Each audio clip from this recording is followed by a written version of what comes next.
Senator Conroy. Thank you, Madam Acting Deputy President. I rise to join the festivities, and I would like to find out who in this chamber knows what a Green Preference Feeder Party is. And Senator Rhiannon, I expect you to have your hand up, because I'd like to talk about the New South Wales elections back in 1999. You're going to love this. Okay, you're going to be clapping by the time I'm finished, because Senator Rhiannon ran for the first time for the New South Wales Parliament. And let's talk about how many votes that she got back in 1999. She got 2.53%. 2.53% of the vote. But you might ask, well, how on earth did she get elected with such a pitifully full, some might say disgraceful, Senator Muir, disgracefully low vote? Well, let me find out who knows. Has anyone ever heard of the Young Australians Caring for Our Future Party? Come on, Senator Rhiannon, put up your hands. We know what we know. Conroy, I'd just remind you to address your comments. I accept your admonishment. My apologies. So, Senator Rhiannon, I'm sure, would like to put up a hand to say she knows all about the Young Australians Caring for Our Future Party. But it wasn't just that Green feeder party that popped up in the New South Wales 1999 state election. We had another party, and it was called the Euthanasia Referendum Party. They miraculously formed just before this election as well. And guess who they preferenced to? Oh my goodness, Senator Rhiannon. Would you like to tell us, through you, Ms Acting Deputy President, would Senator Rhiannon like to tell the Senate who the Euthanasia Referendum Party preferenced, or the Young Australians Caring for Our Future Party preference? That's right, they preferenced Senator Rhiannon. And you may think that was enough to get her elected. No, she needed more feeder parties that popped up. Wait, there is more. The Responsible Drug Reform Party popped up. The Responsible Drug Reform Party. I guess who they preferenced to? Oh my goodness. Yes, it was Senator Rhiannon. And the Make Billionaires Pay More Tax Party. The Make Billionaires Pay More Tax Party. And guess who they preferenced? Guess who they preferenced? Oh my goodness, it'll come as a great shock to everybody in the chamber. They preferenced Senator Rhiannon. So when Senator Rhiannon comes in here and she attacks Ricky Muir and Senator Muir, and she attacks that preference whisperer, Glenn Drury, well, when you're going to do that, you've got to come in here with clean hands. I could actually say I've never set up a feeder party to get myself elected. I haven't set up a feeder party, but I am looking at a list of parties here that popped up. No, I've never set up a party. So what you have here is a Green senator that is so desperate to protect themselves at the next election, they're prepared to introduce a voting rort. And I admire Senator Cormann. I admire Senator Cormann. I think it's unfair of the South Australian Liberals to put you at number 6 when there are only 5. When there are only 5 current senators. I mean, I really think it's rude of them to put you at number 6. They put an X in number 5 just to put you number 6. Senator Conroy, address your comments through the chair. My apologies. I've been provoked, sorely provoked, sorely provoked. But Senator Cormann, with a straight face, says, "Oh, who knows how the Australian public are going to vote? Who knows? Oh my goodness, who knows?" The hypocrisy of that statement matches the hypocrisy of those at that end of the chamber, your federal secretary, and even some people who may have been associated with thinking this proposal up. I don't know. Look, I'm not going to name names here, but you could be close to the mark. But so, I've watched it happen. People put their hands on the heart and say, I don't know what the result of this ballot's going to be. I just don't know. But Anthony Green spilled the beans. Yeah. He spilled the beans. The one useful thing that happened at that farce of a committee was that Mr Anthony Green pointed out that the impact of first past the post voting for the Senate, when you only had to put one in the box, which is exactly what you only have to do in this case, was 80% of above-the-line votes exhausted. 80. That's exactly what he said. That is exactly what he said. 80%. See, I was actually there. I was actually there in the committee. I was given a grand total of 3 minutes, I think, per witness to ask questions. But 5, was it? Thank you, Senator Collins. I was being too mean on myself. I was given 5 minutes to ask questions. I did have to share it, but I was very grateful for the assistance. So Anthony Green bailed the cat of what this really is about. 80% of 3.4 million Australians, if they follow the same processes as the New South Wales election above the line, 80% exhaust. And that's the scam going on here today. That's the scam going on because you couldn't get them. You were entitled to a seat and you couldn't get a seat because they wouldn't give you their preferences. Oh, the thing that I find the most disgraceful is that the black wiggle down the end thinks he's entitled to a seat. He's run so many times for so many things and he's lost every time because guess what? No one wanted to give him a preference. Okay, perhaps if you'd strutted the catwalk, in those fancy pants of yours. Senator Conroy. I apologise. You know what I'm going to say. Perhaps if Senator Di Natale had strutted his stuff in those fancy pants from the photo shoot, yeah, that's the one, those fancy pants. Perhaps if he'd strutted the catwalk in those, he might have got more votes. Senator Conroy, Senator Ludlam, point of order. Point of order. Could we, through you, Madam Acting Deputy President, could we ask Senator Conroy to direct this incoherent rant to the question that's actually before the chair? Senator Ludlam, that is no point of order. But Senator Conroy, I would remind you to address your comments to the chair. No, be very careful with your use of I am props. being provoked. No, I forswear them, but I am being heavily provoked from all corners of the chamber.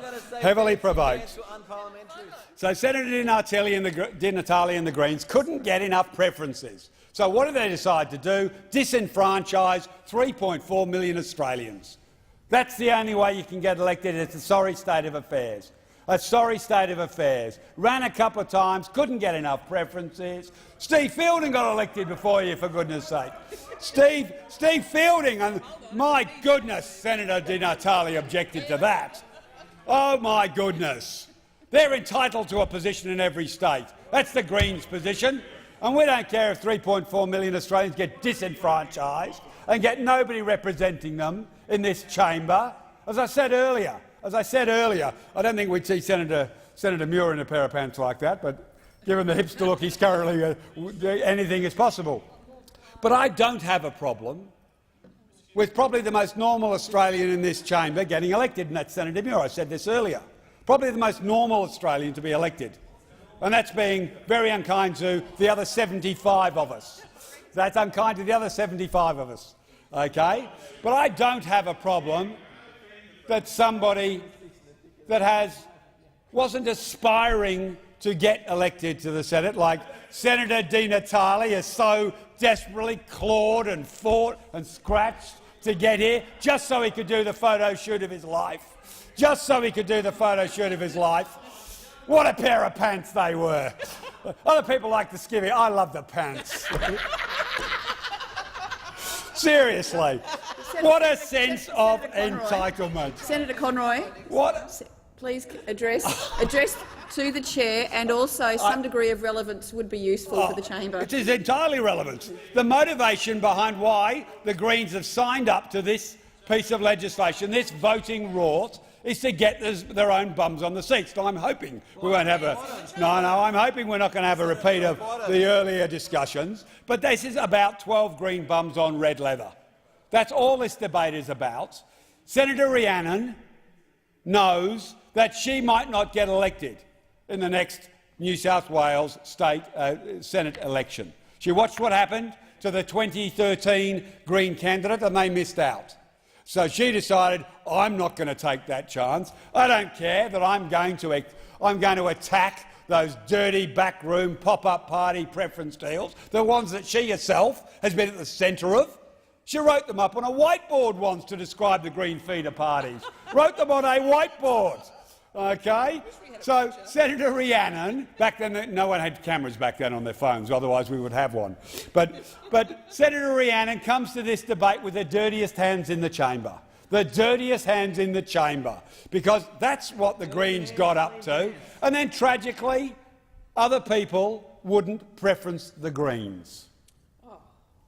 Wouldn't preference the Greens. Boo-hoo. So, boo-hoo. So you've got quotas. Well, we'll see what happens after the double D. After you have facilitated the double D to wipe out the crossbenchers, guess what's going to happen?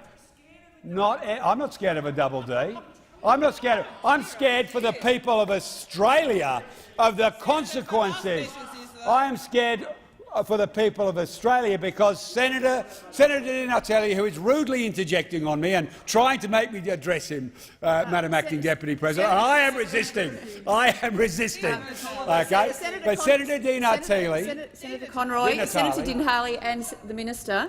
I've indulged a little bit of debate across the chamber. However, I think a three-way debate is not very helpful. Senator Conroy, you have the call. Thank you. And so Senator Di Natale, who has missed out on preferences before, has consigned his own party to losing senators in the coming double D. But what I'm afraid of from the interjection from Senator Di Natale, it's not about facing a double D.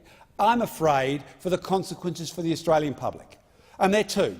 The first is 3 million plus who don't want to vote for you, Senator Di Natale, through you, Madam Acting Deputy Chair, don't want to vote for you. You're going to lock out of getting any representation here. I think that is a disgraceful voting rort. But most importantly, your system, as has been admitted now by anybody who understands this system, is ultimately going to hand control, a blocking majority, or worse, an affirmative majority to the coalition. And you will never pass when they get 38 votes. The Greens will never get an environmental piece of legislation through this parliament without, and they're already champing at the bit and cheering over there.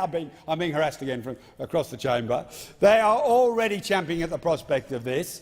They know that they will be able to block every single piece of environmental legislation into the future. You will be able to pass legislation that they approve of. You will never get an environmental bill through. We will never get a social justice bill through, an equality bill. And I noted in the clips today the Greens are rushing out policies. They're trying to cover for the disgraceful conduct here. They've got a new suggestion about a new taxation regime. Well, Senator Di Natale and the Greens, I say this to you through you, Madam Acting Deputy Chair, you have no chance of any tax proposal in history getting passed because of what you're doing in this chamber tonight. You will give that coalition government on the other side of the bench there, you will give them a blocking majority ultimately. Not necessarily straight away, because I suspect Senator Xenophon is probably going to have a few senators, maybe even as many as you by the time the election's finished. Senator Xenophon will have a swag of senators that will actually put him in a position, and no surprise there why he's voting for this bill. He knows he can count. He must be the only person in the chamber who can count, because he knows exactly how many senators he's going to pick up in South Australia, but no one else knows. So what you will see is the Conservative forces in this chamber are being given the keys to the kingdom. They're being given the keys to the gold vault, because they will never have to compromise again in this chamber. And when they get 36 or 37 or 38 over a couple of elections as they build towards the magic number, 38, a blocking majority, you will have to look at yourself, your supporters. The Greens will have to do that, Madam Acting Deputy Chair. They will have to look at that, and they will have to get down and apologise to the people of Australia for the atrocity they are committing. Senator Xenophon, welcome to the debate. You're very popular in the chamber tonight, but the fact that Senator Rhiannon the fact that— yes, I did, just a minute ago. Yeah, no, he's the reason being 4, 5 or 6 doesn't matter for you, let me tell you. So you can pretend you're not 6, but it won't matter. But Senator Rhiannon comes to this debate